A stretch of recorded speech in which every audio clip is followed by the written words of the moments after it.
स्नान कर सकते हैं।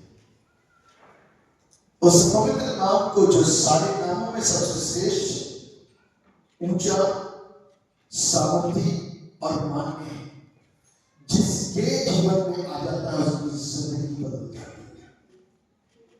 और हम चाहते हैं इसलिए क्योंकि प्रभु आपके वचन को पढ़ रहे हैं और आपका वचन चाहता है कि आप चाहते हैं कि हर एक जिंदगी के अंदर आप राज्य करें और हर एक जिंदगी आपको राज्य करने के लिए अपने आप को पूरी रीति से आपके समक्ष में सौंप दे, ताकि प्रभु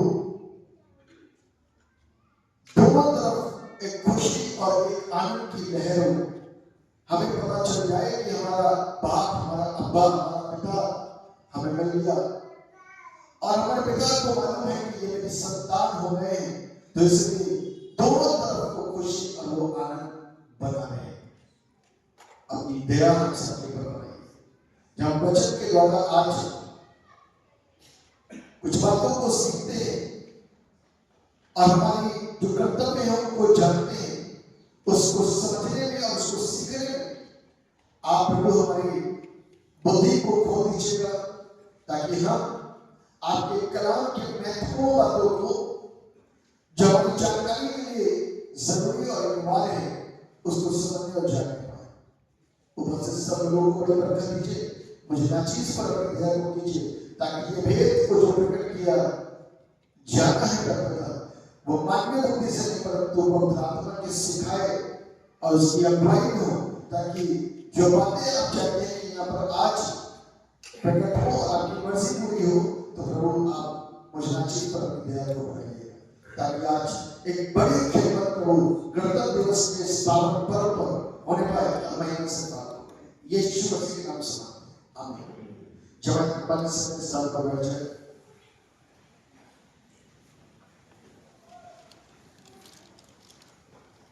आज का गणतंत्र दिवस है, ये पावन राष्ट्रीय पर्व, जिसमें कि आज भारत वर्ष गणतंत्र दिवस मनाया जा रहा है। और इस बात को ताजा किया जा रहा है कि 1950 में जब संविधान मेरे आपके पास आया, तब से लेकर के आज तक हम उसकी अधिकता में अपनी जिंदगी को बसर कर रहे हैं और जी रहे हैं। और ये मेरे और आपके लिए सवाल की बात है कि जब मैं और आप किसी अनुशासन के तहत, डिसिप्लिन के अंतर्गत रहते हैं, तो हमें बहुत सारी चीजें सुरक्षित और सही रहती हैं और हमारे ऊपर जो निगाहें रखी जाती हैं उससे भी हम बच जाते हैं। जिस विषय के ऊपर आज बात करने जा रहे हैं, बड़ा इंपॉर्टेंट है, वो क्या है? प्रेयर फॉर आवर कंट्री, हमारे देश के लिए प्रार्थना। बड़ा कठिन मुद्दा है, क्योंकि आज की तारीख में देश में बहुत कुछ होता है और हो रहा है। कई बार लोग हट कर जाते हैं, नाराज हो जाते हैं, लेकिन मेरी और आपकी बाइबल कुछ और आपको कुछ अलग तरीके से शिक्षित करती है और सिखाती है। पहला तीमुथियुस उसका दूसरा अध्याय और उसका पहला दूसरा पद में आपने पढ़ोगा, मेरे साथ निकाल सकते हैं, अपने बाइबल को खोल सकते हैं। पहला तीमुथियुस उसका दूसरा अध्याय और उसके पहले और दूसरे पद को मैं आपके समक्ष पढ़ूंगा, जहां पर इस प्रकार से लिखा हुआ है। आराधना संबंधी निर्देश। अब मैं सबसे पहले ये आग्रह करता हूं कि व्यक्ति और प्रार्थना और निवेदन और धन्यवाद सब मनुष्यों के लिए किए जाए। कोई भी मेरा और आपका बहरी नहीं है। इस वचन के अनुसार जो पौल के द्वारा सीखने को कृष्ण और आपको इस पत्र में मिलता है, कहता है अब मैं सबसे पहले ये आग्रह करता हूं। आग्रह करने का मतलब जो शिक्षा उसने पवित्र आत्मा के द्वारा सीखी और जानी, उसने वो कहता है कि मैं आग्रह करता हूं। आग्रह करने का मतलब एक प्रकार से वो कमांड कर रहा है। This is a commandment. मैं आग्रह करता हूं और चाहता हूं कि ऐसा हो। ये शब्द वो अपनी तरफ से नहीं, लेकिन वो बोलता है तो बड़े अधिकार के साथ बोलता है कि ऐसा होना चाहिए। क्योंकि ये शब्द, ये बातें, ये वाणियां वो अपने बुद्धि के अनुसार नहीं कर रहा, परंतु जो चीज के लिए वो बनती है उस परमेश्वर के द्वारा मिल रहे वो आत्मिक शब्द और आत्मिक बातें जब उस पर रिलीज की जाती है तो वो उसमें होकर के बोलता है। वरना नफरत तो वो भी कर सकता था, बुरा तो वो भी मान सकता था। इस प्रकार की सोच तो उसके मन के अंदर भी उत्पन्न हो सकती थी कि मैं क्यों ऐसा करूं, और जब मैं ऐसा नहीं करता तो मैं दूसरों को ऐसा आदेश क्यों दूं, दूसरों को क्यों सिखाऊं कि वो ऐसा करें। मैं सिखाया जाता हूं, मेरे लोग सिखाए जाते हैं, मेरे प्रभु का नाम निंदित किया जाता है, मेरे प्रभु को उल्टा और सीधा बुरा भला कहा जाता है, हमको कानों में खींचा जाता है। मैं क्यों किसी के प्रार्थना करूं? लेकिन वो इन सारी चीजों की चिंता न करते हुए कहता है कि मैं मसीह में उसका बंधुआ हूं, और उस वचन को जो वो वहां से रिसीव करता है उसको लोगों को सिखाता है। जिन बातों को, जिन शिक्षाओं को वो अच्छे से सुन पा रहा है, जिनको वो समझ पा रहा है, उन सारी शिक्षाओं को वो लोगों को सिखाना चाहता है। वो सारी बातों को लोगों को बताना चाहता है।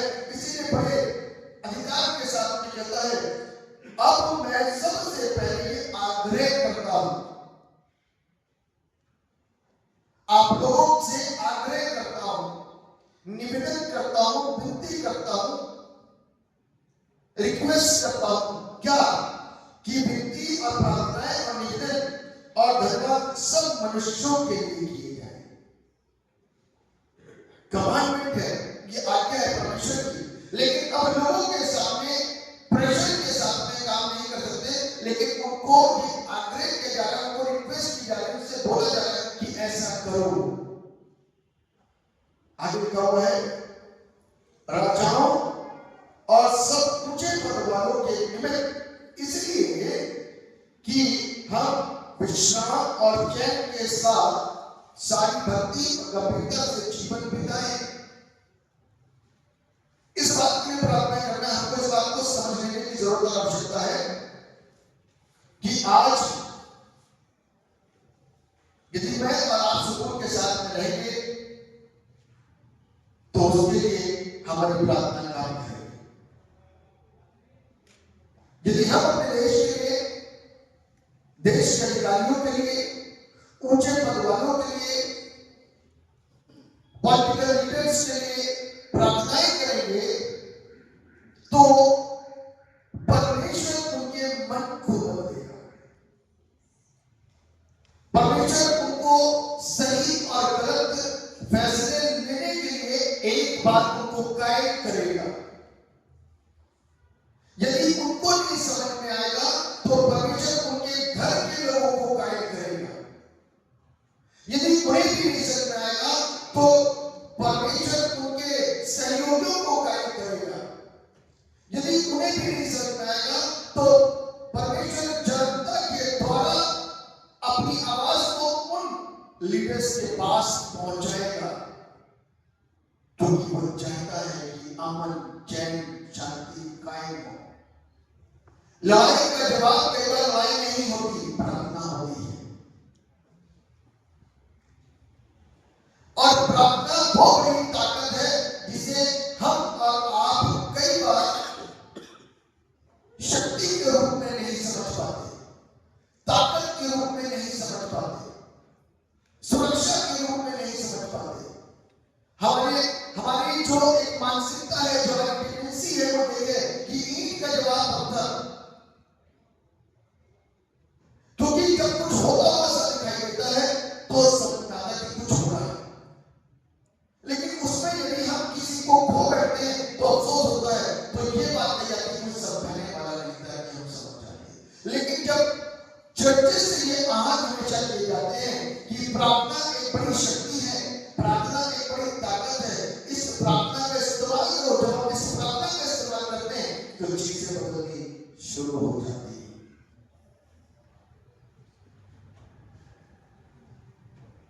आप क्या सोचते हैं? शैतान परमेश्वर के वचन को नहीं आता, बहुत अच्छी तरीके से आता। शैतान परमेश्वर को नहीं जानता, हमसे ज्यादा अच्छी तरीके से आता। क्या शैतान परमेश्वर की योजना को, प्लानिंग को जानता है? नहीं जानता, बहुत अच्छी तरीके से जानता है। लेकिन कई बार परमेश्वर की योजना शैतान की द्वारा ही पूरी हो जाती है, और इस बात में शैतान मूर्ख है, नहीं समझ पाता। इस बात को समझने के लिए शैतान मूर्ख है, उसे ये नहीं पता चल पाता कि वो परमेश्वर के कार्य के लिए इस्तेमाल हो रहा है। इसलिए हमको इस बात को समझने की जरूरत है कि परमेश्वर अपनी योजना को, अपने कार्य को, अपनी मर्जी को, अपनी इच्छा को अपने लोगों के बीच में पूरा करना चाहता है। और परमेश्वर का राज्य पहले शैतान रोकने में लगा हुआ है, क्योंकि इन शब्दों के साथ में वो इस बात को बोल करके आया कि अब से पृथ्वी के वंश हर एक मनुष्यों के मन को तेरी ओर से बदल डालूंगा। ये शब्दावली के साथ में जब ऊपर से गिराया गया ना, तो इसी शब्दों के साथ में कि मनुष्यों के मन को तेरी ओर से फेर दूंगा। तो वो जो काम करता है वो मेरे और आपके मन को परमेश्वर से परे करके लेकर जाता है, उसकी तरफ से फेरता है। इससे प्रार्थना की जो ताकत है और प्रार्थना की जो सामर्थ है, हम कई बार उतनी गंभीरता के साथ में नहीं समझ पाते जितना गंभीर वो है। इसलिए बाइबल को इस बात को सिखाती है, प्रार्थना करो अपने राजाओं के लिए, ऊंचे पद वालों के लिए, उन अधिकारियों के लिए, उन लीडर्स के लिए। आज के समय में यदि कहा जाए तो प्रधानमंत्री के लिए, राष्ट्रपति के लिए, सभी राज्यों के मुख्यमंत्रियों के लिए, सभी पॉलिटिकल लीडर्स के लिए, सभी नेताओं के लिए, उनके अपने देश, अपने राज्य, अपने राष्ट्र, अपने समाज, अपने क्षेत्र को सुरक्षित कर सके, ऐसी बुद्धि उन तक आ जाए और वो वहां से आती है। और उसके लिए नीचे से आवाज उठेगी। जिनको प्रार्थना करना आता है, उनकी प्रार्थना जब नीचे से ऊपर जाएगी तो उत्तर लेकर के नीचे आएंगी। ये 100% है। हमें ना चाहते हुए वो करेंगे जो हो जाता है। मन के अंदर कुछ भी हो, सोच के अंदर कुछ भी हो, विचार के अंदर कुछ भी हो, कितना भी भावना जड़ित हो, लेकिन वो करेंगे जो हो जाता है। वो नहीं कर सकते जो नहीं चाहता। इसलिए मेरी और आपकी प्रार्थनाएं प्रभावशाली होगी, असरदार होगी, जब मैं और आप दिल से अपने देश को प्रार्थना उठाएं। देश हमारा भला चलाने आएगा। देश में रहने वाला हर एक व्यक्ति के अंदर हमारी प्रार्थनाओं के द्वारा बड़े चेंजेस और बड़े परिवर्तन और बड़े बदलाव आएंगे, क्योंकि परमेश्वर का तो राज्य हर जगह स्थापित होना है।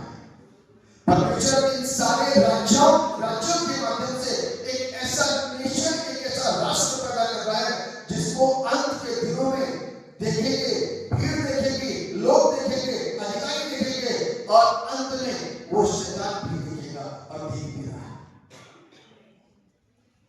हम पूरी पिक्चर को जल्दी से नहीं समझ पाते।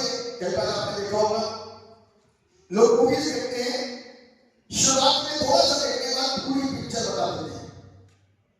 इतना बुद्धि कि अंत तक क्या होगा, लेकिन उनके पास बुद्धि नहीं है कि वो थोड़ा सा देखने के बाद में, ग्लिम्स देखने के बाद में पूरी पिक्चर का एंड क्या होगा बता देते हैं। कई बार ये लोग नॉलेजेबल हैं, शैतान भी पहचान करता है कि परमेश्वर ने कौन सी चाल चली है और उसको नॉलेज है कि अब परमेश्वर करेगा क्या, लेकिन वो कुछ कर नहीं सकता, वो कुछ नहीं कर सकता।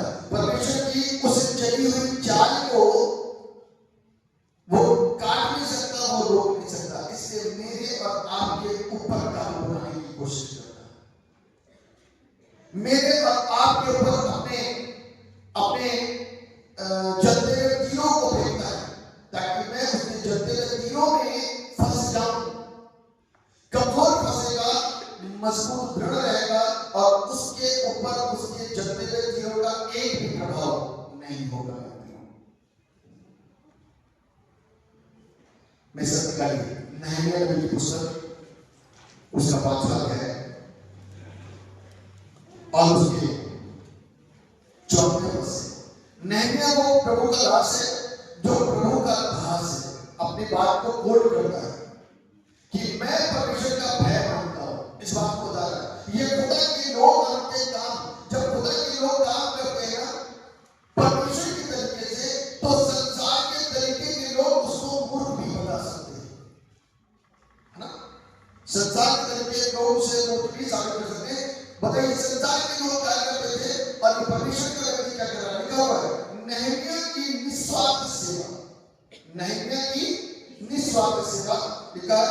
फिर जब से मैं यहूदा देश में उनका अधिपति ठहराया गया, अर्थात राजा अतरछत्र के 20वें वर्ष से ले उसके 32वें वर्ष तक 12 वर्ष मैं और मेरे भाइयों ने अधिपति के हक का भोजन नहीं खाया। यानी कि जिस पद पर वो थे उस पद का दुरुपयोग नहीं किया। लोग दुरुपयोग करते थे, उल्टा सीधा खाना खो, शान शौकत, पैसे की बर्बादी, अपना अपना सोचना, दूसरों के लिए सोचना, ये मनसा के साथ में जब अधिकारी पद पर इंसान आ जाता है तो ये सोच और ये विचार कि हम कुछ अपने लिए करेंगे। लेकिन परमेश्वर का ये दास और भला दास कहता है कि मैं और मेरे भाइयों ने अधिपति के हक का भोजन नहीं खाया, परंतु पिछले अधिपति जो मुझसे पहले थे वे प्रजा पर भार डालते थे और उनसे रोटी और दाखमधु और इसके साथ 40 शेकेल चांदी लेते थे, वरन उनके सेवक भी प्रजा के ऊपर अधिकार जताते थे, परंतु मैं ऐसा नहीं करता था। क्योंकि अब कोई भी एक जन आप में से जो बाइबल खोले हुए जोर से बोल सकता है, क्योंकि मैं यहोवा का भय मानता था, इसलिए ये वो नहीं करना जो और लोग किया करते थे। अधिकार सबके पास आ जाता है, पद सबके पास आता है, लेकिन उस पद का सटीक इस्तेमाल हो रहा है या बुरा इस्तेमाल किया जा रहा है, उससे अंधी कमाई की जा रही है या उससे लोगों की सेवा की जा रही है।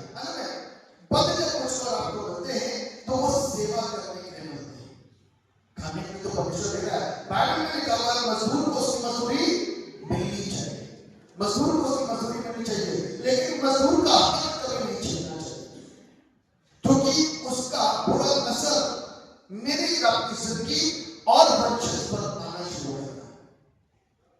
उसका असर मेरी आपकी जिंदगी या वंशज पर आना शुरू हो जाता है और हमको पता नहीं चलता, हमारी जिंदगी, हमारा बुढ़ापा आंसू में डूबना शुरू हो जाता है। इसलिए हमको और आपको, क्योंकि मैं और आप भी प्रभु के नाम के कराते हैं, यहाँ पर लिखा हुआ है, परंतु मैं ऐसा नहीं करता था क्योंकि मैं यहोवा का भय मानता था। यहोवा का भय मानना शब्द मात्र से ही नहीं, यहोवा का भय मानना जब वो गुप्त में मुझको और आपको देख रहा हो तब मानना होता है।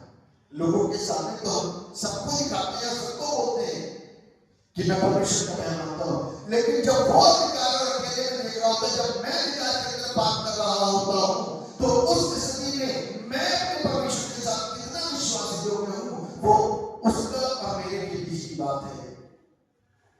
क्योंकि हिसाब न्याय, जो न्याय होगा वो संसार नहीं करेगा, संसार के लोग नहीं करेंगे, वो करेगा। स्वर्ग संसार के लोग नहीं पहुंचाएंगे, वो पहुंचाएगा। पृथ्वी पर बोए गए कामों की आशीष का प्रतिफल संसार के व्यक्ति नहीं, परंतु वो परमेश्वर देगा। इसलिए मेरी और आपकी ईमानदारी जो एक मसीह व्यक्ति के अंदर होती है, जो इस कलाम के द्वारा मैं और आप सीखते भय मानना, वो सीखना बहुत जरूरी है। वो सिर्फ खुदा के कलाम के अंदर मिलता है। यदि मैं और आप अभी आज परमेश्वर का भय मानना सीख गए, तो इस बात को ध्यान रखिएगा कि मैं और आप परमेश्वर के बढ़ते हुए काम में एक छोटा सा सपोर्ट कर पा रहे हैं। बेईमानी की दुनिया ही करती है, दुनिया ही करती है, संसारिक व्यक्ति करता है, खुदा को ना जानने वाला करता है। लेकिन खुदा को जानने के बाद भी मैं और आप पाप और गुनाह में लिप्त हैं, तो इसका मतलब कि हम खुदा के साथ नहीं हैं, खुदा मेरे साथ भी नहीं हो सकता है कि हम लगातार इस तरीके से काम को करते चले गए। तो यदि हम अपने गुनाह को मान करके खुदा के साथ में कहते रिश्ते को कायम करते हैं कि भविष्य में अब मैं वो काम नहीं करूंगा, चाहे उसके लिए मुझको क्यों ना कष्ट उठाना पड़े, जो मेरे परमेश्वर ने करने के लिए मना है। मेरे प्रियो, कठिन है। पैसा किसको बुरा लगता है, शान शौकत की जिंदगी किसको बुरी लगती है, लेकिन मैं सोचता हूं तब तक बुरा लगना चाहिए जब तक मैं इस बात बोल रहा हूं, तब तक बुरा लगना चाहिए जब तक उसमें परमेश्वर नहीं है। यदि परमेश्वर है तो आजीव तो सबके लिए, पहले इसका धर्म उसके रात की खोज कर सारी वस्तु जिसकी तू तमन्ना करता है उसको मिल जाएगी। पहले तू उसकी आज्ञा का पालन कर, जो बातें मैं तुझे मानना सिखाता हूं, यदि तू उसकी बातों को स्मरण करेगा तो वो सारे अधिकार तेरे ऊपर आ जाएंगे, वो सारी बरकतें तेरे पास आ जाएगी और तेरी बरकतों को कोई भी ताकत रोक नहीं सकता। इसलिए ईमानदारी पारदर्शिता मेरी जिंदगी का एक हिस्सा होनी चाहिए, इसलिए क्योंकि आई एम अ क्रिश्चियन, मैं एक मसीह। इसलिए क्योंकि कहीं पर हम होते हैं तो अपनी मसीहत को और अपनी बाइबल को कोट करते हैं, क्लेम करते हैं, और उसी को क्लेम करते करते कहीं एक दिन हम लज्जित ना हो जाएं। आपको मालूम होगा गांधी जी जब इस लड़ाई को लड़ रहे थे, क्वीन एलिजाबेथ से उनकी भेंट हुई, मुलाकात हुई और आराधना चल रही थी, वचन बोला जा रहा था। गांधी जी वचन को बहुत अच्छे तरीके से जानते थे, यीशु से प्यार करते थे, और क्वीन एलिजाबेथ बाइबल को पढ़ती थी और वचनों को कोट कर रही थी, लेकिन उस वचन के सापेक्ष जीवन नहीं था।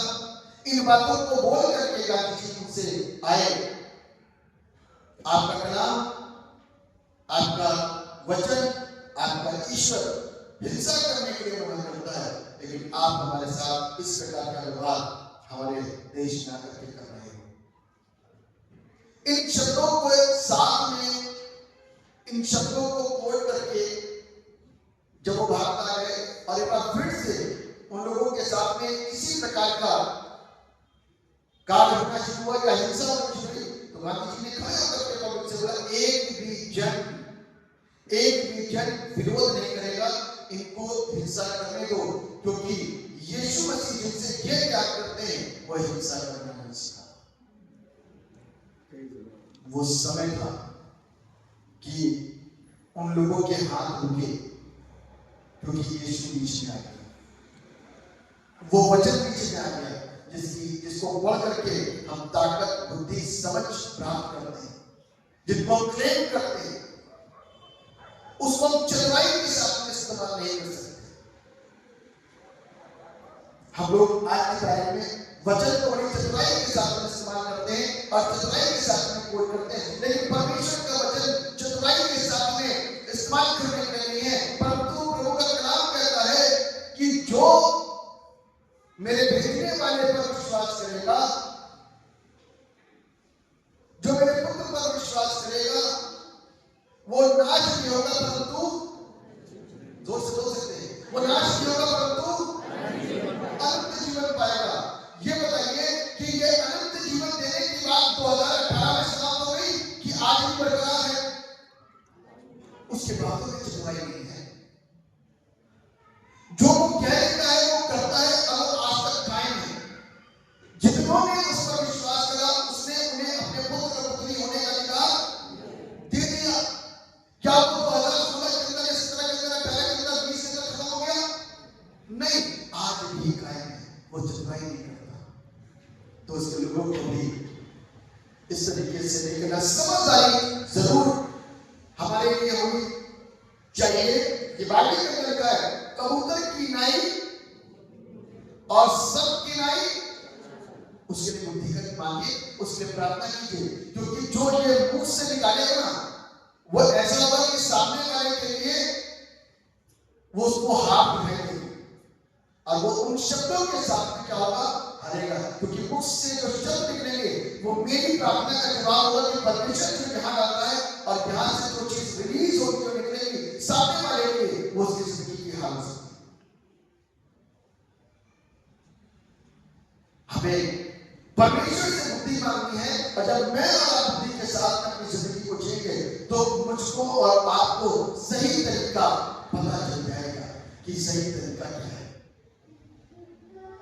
नहम्याह कहता है पुराने वक्त के लोग ऐसा कर रहे थे, लेकिन मैंने नहीं करा, क्योंकि मैं परमेश्वर का भय मानता। इसलिए लोग हमेशा चतुराई के साथ में काम करते थे। मत्ती रचित सुसमाचार उसका 22वां अध्याय और उसके 15वें पद से यदि आप देखते हैं तो यहाँ लिखा हुआ है, तब फरीसियों ने जाकर आपस में विचार किया कि उसको, किसको, यीशु को, उसको किस प्रकार बातों में फंसाएं। अभी तक मैं और आप परमेश्वर के लोग और उसके सच्चे लोग और यीशु को पहचान नहीं पाए। ये फरीसी जिनके पास में ये खुदा का कलाम रहता था, और इस खुदा के कलाम को क्या करें, चतुराई के साथ में उस खुदा को फंसाने के लिए, उस यीशु को फंसाने के लिए, कि उनके शब्दों के द्वारा उनको ऐसा लगेगा कि अब तो ये फंस गया, क्योंकि यहां पर इस चाल का एंड हो गया है और इसके बाद कोई जवाब नहीं होगा, ये निरुत्तर हो जाएगा। और उन्होंने कुछ ऐसे ही कहा और ऐसे ही करा।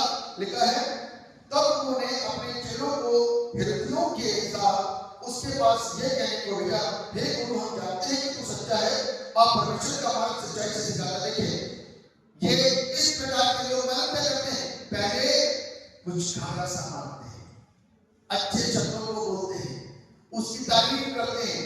क्या बोला, हम जानते हैं कि तू सच्चा है और परमेश्वर का मार्ग सच्चाई से सिखाता है, और किसी की परवाह नहीं करता, क्योंकि तू मनुष्यों का मुंह देखकर बातें नहीं करता। इसलिए हमें पता कि तू क्या सोचता है, कैसे को कर देना उचित है कि नहीं। पहले तो बहुत उसकी तारीफ करी, और तारीफ करने के बाद में एक प्रश्न उठा दिया, कैसे को कर देना उचित है कि नहीं। ये वो खिलाड़ियों के समान यहाँ पर आकर के बैठ गए कि इन्होंने शत्रु की चाल चली और ये बोल दिया शेर अपना, और ये सोचे कि इसके बाद कोई चाल नहीं है, सब तरफ से यीशु मसीह चाल उठाने गिर गया और कुछ नहीं हो सकता। इस बात को भूल गए कि परमेश्वर व्यवस्था को बनाने वाला है। आमीन। यीशु परमेश्वर की व्यवस्था को बनाने वाला है और उसके द्वारा सारी चीजें रचित होती हैं। वो एंड नहीं है, वो आदि है, वो अल्फा है। हम सोच रहे हैं कि ये एंड, यही एंड है, तो जिस चीज को वो, जिसका वो उत्पादन करता है, जिसको वो पैदा करता है, उसी का एंड करने का अधिकार उसी के पास है, किसी के पास नहीं। यीशु अल्फा और ओमेगा और लिखा हुआ है कि उसने पूछा, यीशु ने उनको उनकी दुष्टता जानकर कहा, हे कपटियों, मुझे क्यों परखते हो? यीशु ने भी उनको प्यार से समझाया। चलो मैं तो प्रभु की इच्छा को पूरा करता हूँ, सच्चाई के साथ बात करता हूँ। हे कपटियों, तुम मुझे क्यों परखते हो? अब लिखा हुआ है, कर का सिक्का मुझे दिखाओ। तब वे उसके पास एक दिनार ले आए। उसने उनसे पूछा, ये छाप और नाम किसका है? प्रभु यीशु मसीह इतने बुद्धिमान हैं कि प्रभु के लोग भी उतने ही बुद्धिमान हैं। आपको मालूम, प्रभु ने अपने लोगों को भी बहुत बुद्धि दी, इसलिए प्रभु के लोग अच्छी अच्छी जगहों पर हैं, राज कर रहे हैं, और इनकी बुद्धिमत्ता के साथ में लोग इनके सामने खड़े नहीं पाते। वरना आज की तारीख में हम लोगों को कोई पूछे ना, परमेश्वर ने हम लोगों के लिए ऐसी चीजें हमको और आपको मुहैया करा रखी है, ऐसी शख्सियत हमको बना दिया है और सब बना के रखा है कि मैं और आप दूर बन ही नहीं सकते। कमजोरियों के तहत, नाकामियों के तहत, नजरअंदाजियों के तहत जब खुदा को नजरअंदाज करते हैं तभी हम दूर बने रहते हैं। अन्यथा प्रभु ने मुझ पर आपको सब बना के रखा। लिखा हुआ है, उन्होंने उससे कहा, उसने उनसे पूछा, ये छाप और नाम किसका है? पब्लिक से पूछा, लोगों से पूछा, फरीसियों से पूछा। उन्होंने उससे कहा, कैसे का? यीशु भी ऐसा न्याय मंदिर की बात कर रही है, किसका है? उसने कहा कैसे का है? लेकिन उनके दिमाग के अंदर तो कुछ और चीज चल रही थी कि अब तो एंड हो गया, यीशु मसीह बोलेगा क्या? उन्होंने बड़ी खूबसूरती के साथ बोल दिया, ये तो कैसे का है? उन्होंने बोला, सोचा यदि ये कैसे नहीं बोलेगा तो लोग इसके विरोध में आएंगे, यदि ये कहेगा परमेश्वर के लिए तो सारी जनता और कैसे के पास शिकायत करेगी, तेरा विरोध करता है। ये मनसा के साथ आप खड़े हुए थे कि वो कुछ भी जवाब देगा, चारों खाने चलते हैं। लेकिन यीशु मसीह ने उनको बड़ी खूबसूरती के साथ, उस बुद्धिमत्ता के साथ में उनका जवाब दिया। लेकिन तब उसने कहा, जो कैसर का है वो कैसर को दो, और जो परमेश्वर का है वो परमेश्वर को दो। यह सुनकर उन्होंने अचंभा किया और उसे छोड़कर यह परमेश्वर इसकी मदद हो। इसलिए कहता है, अपने राजाओं, अपने अधिकारियों, अपने सब लीडर्स के लिए प्रार्थना करो। हम प्रार्थना करेंगे क्योंकि जो कैसर का है वो कैसर को मिले, और जो खुदा का है वो खुदा को मिले। जो प्रार्थना हमें अपने लिए, अपने परिवार के लिए, अपने समाज के लिए, अपने लोगों के लिए, अपने कुटुंबों के लिए, उस राष्ट्र के लिए जिसे प्रभु यीशु स्टैब्लिश कर रहा है, वो राष्ट्र जो परमेश्वर के वचन के द्वारा सींचा जा रहा है, मजबूत किया जा रहा है, उस राष्ट्र की प्रार्थना करें। लेकिन हम जिस देश में रहते हैं उस देश की प्रार्थना करें। उसके लिए प्रार्थना करनी भी बहुत जरूरी है कि वहां पर सारी चीजें सुरक्षित रहें और धीरे धीरे धीरे धीरे धीरे धीरे करके एक ऐसा राष्ट्र स्टैब्लिश हो जिसको प्रभु चाहता है, जिसको प्रभु देख रहा है, जिसको प्रभु आवाज देकर बुलाता है। आज भी जीसस कॉल्स, यीशु बुलाता है तुम्हें। This is the calling of Jesus Christ for everyone. सबके लिए बुलाता है, प्रभु सबको बुलाता है, मेरे पास आओ। जब जीसस कॉल्स फॉर्म हुआ तो यूनिक फॉर्म हुआ, एक बड़े मकसद के साथ ये शब्द आया, ये मिशनरी शब्द आया, जिसके अंदर एक अर्थ छिपा हुआ था। जीसस कॉल्स, यीशु बुलाता है। और यीशु ने दुनिया के सब लोगों को बुलाया, काहे के लिए? कहता अपनी स्वतंत्रता को सुरक्षित रखो। अपनी स्वतंत्रता को क्या करना है?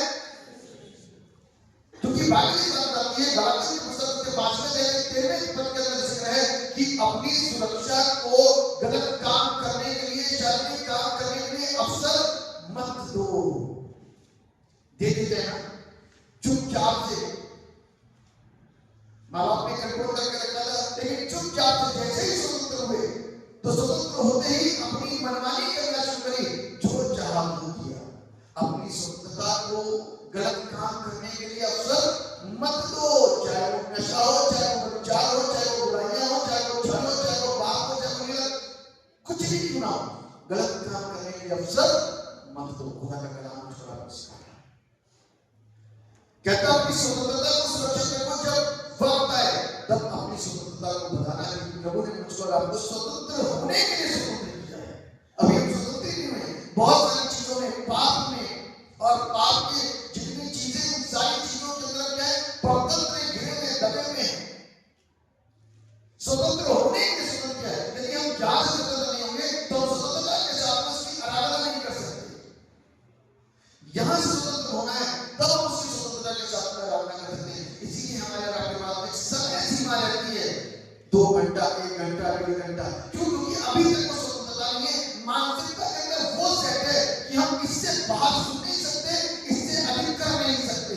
हम एक लिमिट में और लिमिट में होकर के उसकी आराधना और उसकी भक्ति और उसकी प्रतिष्ठा हो नहीं सकती। इसलिए दाऊद बड़ी उमंग के साथ में नाचता गाता हुआ आराधना करता है, इबादत करता है, क्योंकि उसको मालूम है कि वो स्वतंत्र है उसकी खिदमत को करने के लिए। चाहे उसकी पत्नी उसको रोके, चाहे उसके लोग उसको आगे रोके, कहता शांत हो कि मैं अपने प्रभु के साथ भी लिपटा और जुड़ा हुआ।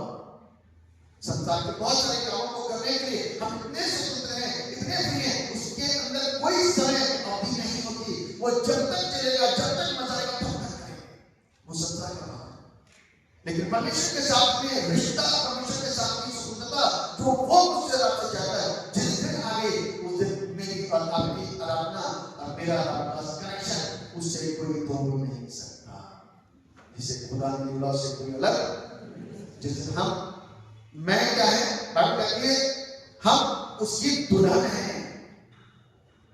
यदि ये दुल्हन अपने दूल्हे के साथ में जुड़ रही है मेरे प्रियो, तो इस बात को ध्यान रखिएगा, दुनिया की कोई ताकत उसको अलग नहीं कर सकती। क्योंकि दूल्हा अपनी दुल्हन को सुरक्षित रखना जानता है और दुल्हन अपने दूल्हे के लिए बेदाग है और बेऐब हो रही है और अपने अंदर की तमाम झुर्रियों को, तमाम चीजों को दूर करके अपने दूल्हे के लिए आ रही है और उसके लिए उसके पास में पृथ्वी पर एक जिंदा कलाम है जो उसको सुरक्षित कर सकता है और बचाता है। इसलिए मुझको और आपको अपनी ड्यूटीज को जो बाइबल के अंदर भी और करने के लिए हमको और आपको कमांड दिया गया, आज्ञा दी गई कि हम इसको पूरा करें, तो निस्वार्थ प्रार्थना करेंगे। जब हम प्रार्थना करेंगे तो चीजें अच्छी और खूबसूरत होनी शुरू हो जाएंगी। किसी के हो या ना हो, मेरे लिए हो जाएगी। किसी के हो या ना हो, लेकिन मेरे बात की होगी। और यदि आज मैं आप उस स्वतंत्रता को जी रहे हैं तो ये मेरी खुशनसीबी है कि हम खुदा के वचनों पर चलते हैं। तो परमेश्वर हमारी अगुवाई करे, हमारा मार्गदर्शन करे, ताकि हम अपने देश के तमाम लोगों को, जिन्होंने देश को आजाद करने में जिस सोच के साथ, मैं इस बात को सोचता हूँ, यदि कोई बंदा बड़ी इच्छा के साथ में कोई काम को करने में लगा हुआ है तो उसके साथ में एक उसकी सकारात्मक सोच होती है। देश को आजाद किसने कराया? उनको ऐसा लगता था कि हम गुलाम हैं,